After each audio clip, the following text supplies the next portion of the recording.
Quand on dort ou qu'on a déjà dormi avec une personne qui prend toute la place ou qui s'accapare tous les draps, on peut en venir à penser qu'on est quand même vachement bien seul dans un lit. On peut dormir d'un bout à l'autre, se mettre en travers, être les seuls juges de si on a besoin d'un drap, d'une couette, d'une couverture, le tout dans le pire pyjama que la Terre n'ait jamais connu. Ça semble être le rêve de toute personne souhaitant passer une bonne nuit, non?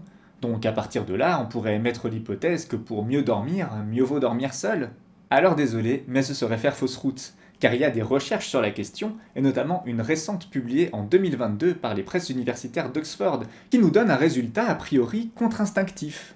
Les personnes qui dormiraient le mieux seraient celles qui partageraient leur lit. Et oui, car finalement, une fois les clichés énoncés en début de vidéo passés, avoir quelqu'un dans son lit, ça reste avant tout de la chaleur humaine, un risque d'insomnie plus bas et un sommeil plus réparateur.